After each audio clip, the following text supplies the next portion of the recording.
Hey everybody, it's Ron and Ellie for another edition of Ask Ron. We got a bunch of questions this week, so we're going to jump right in. Some good ones. I read them. Mark Ashton from Texas says, I want my real estate attorney who specializes in owner financing, and she told me that after 2005, the state of Texas limits lease option financing to 6 months. But you can go longer if you provide a laundry list of info from the seller to the buyer plus monthly statements. She recommends doing a wrap, but that ends the deal. Is there a way to stay in the deal like the lease option? Boy, I get so weary of cleaning up after attorneys, Mark. Here are the facts, and of course you're going to have to go check them out for yourself. Remember, I'm not your attorney. However, your attorney is erroneous. She's almost right. First of all, a lease option in Texas can absolutely be done. She got the 6 month from because anything less than 6 months is totally outside of the lease option law that was passed several years ago. Anything after 3 years will be considered an executory contract, which she should certainly know that. And anything in the middle you can lease purchase and get a non-refundable option deposit. But there are a few things that you have to provide, such as you have to provide evidence to the buyer that what the loan balance is, and every month you have to provide them a statement that the payment is being made, which is done by a third-party escrow company anyway.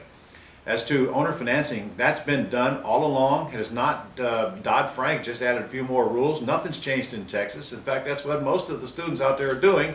Until recently, I enlightened them that you now can do lease options in Texas. You might consider actually getting another attorney if your attorney is indicating to you that you can't do lease options or that you can't somehow do owner financing. So Mark, bring these issues up, and in fact I'm going to be doing a Texas lease option webinar or simulcast on next month on May the 8th, I think it is. Be on the lookout for that, and you might ask your attorney to watch that as well. If she is actually practicing law and doing real estate closings, it's her responsibility to be up on these laws. So I got to bring them out to you Texans to have them disclosed? No, it's her responsibility. She's the lawyer. So that webinar will be aired on May the 8th. We're going to do it in the middle of the day. Make sure you and all Texas real estate investors you know are on that thing. Going to have John Jackson on it, who's the Texas lease option expert, who will point out in the law to the attorney where the error of her ways are. And honestly, my mistake, I thought it was illegal for a while as well, but it's not. And in fact, this guy's done over 500 of them, and I talked to his attorney personally, and I've talked to a couple more since. So you're okay as long as you comply with the rules, but you do need to know the rules. So make sure that May the 8th you're on that webinar. And until then, you might want to just ask around some of the people that attended my boot camp out there recently, and maybe they can steer you to some place where you can get the information between now and then. It's the best I can do for now. Next up is Brianna Jackson from Washington. Brianna? Brianna asks, is there a script for the VA's initial call to FSBOs? Well, Brianna, there is, but gosh, the script is the property information sheet. If you look at that thing, all you've got to do is ask the questions that are on it. The scripts are in the middle of the page to ask the yes or no questions, and all the rest are just fill in the blanks. So I'm not quite sure what script you're looking for, except I'm calling about your ad that you want to sell your house, and then start asking the questions. Next up is Harold Hammond from South Carolina. Harold says, I purchased a house from the seller subject to. The seller now wants to buy another home in a different area, but his debt to equity won't qualify him for a loan. Is there any documentation to show that his mortgage payment is being made each month and count as additional income so that he can obtain a loan on a new home? Well, the answer is no, unless you provide it. You can convert the subject to deal to an owner financing deal with whatever you use in South Carolina. I don't know if it's it's certainly a wraparound mortgage or a deed of trust, one of the two, for his benefit. However, I remember hearing something about the Dodd-Frank law, and I haven't confirmed this, that now a lender must give credit to a seller who sold subject to toward their debt ratio. You might want to check with your qualified lender and see if that is in fact true, and if they know anything about it, or they're his qualified lender, one of the two.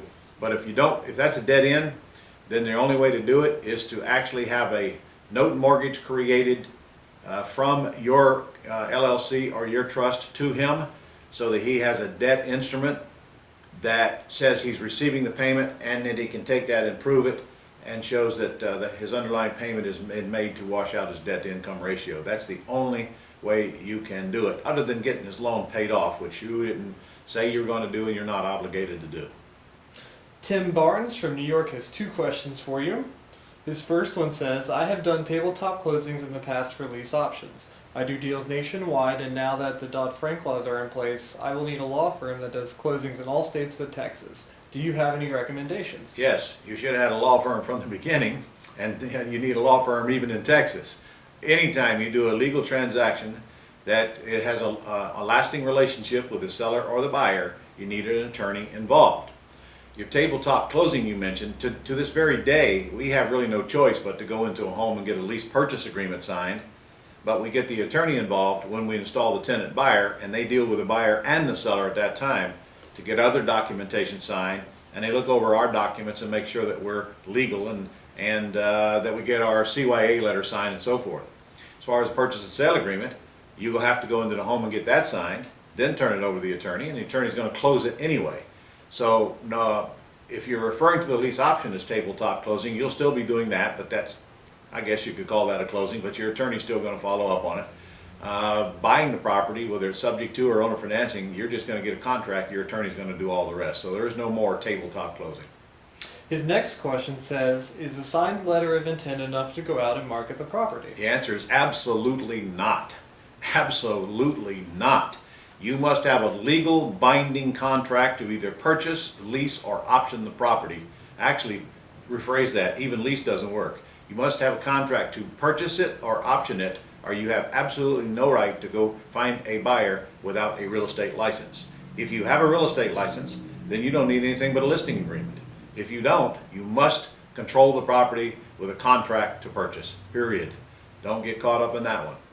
And you should check the rules in your state regarding what you are required to do or what you're required to have a license for. Be careful though. In almost every state, I've been dealing with this a lot lately, in almost every state, all of the list of things that you're required to have a license to do are usually excluded with several words that say for others. If you're doing any of the things for others, you'll need a license. If you're doing them for yourself, then you probably won't need a license. Still something you should check with your attorney. Last up this week is Ray Jackson here in Florida. Hey Ray. Ray says he's still a little confused. Can you purchase an REO property in a land trust? Yes, you can, Ray. As long as the name of the land trust is on the top of the contract, you're going to have to close it in the name you submit the offer in. So if it's ABC Corpus Trustee, that's exactly the way they'll want it closed, and we still do that to this day. All right, Ron, that's all the questions we have for you this week. Okay. Hey guys, a couple of things before we go. Number one, mark your date calendar on April the 30th. I'm going to do a Work for Equity webinar from 12 to 3 Eastern Standard Time. It's actually not a webinar, it's going to be a live simulcast, and I'll be taking questions throughout the whole thing. And I spent a lot of time over the weekend working on that, and I'm telling you, it's going to be a really good seminar for you, right up to date. Show you some examples of what I do with Work for Equity and why it is my #1 favorite exit strategy, and frankly has been for 20 years. I don't do rehabs.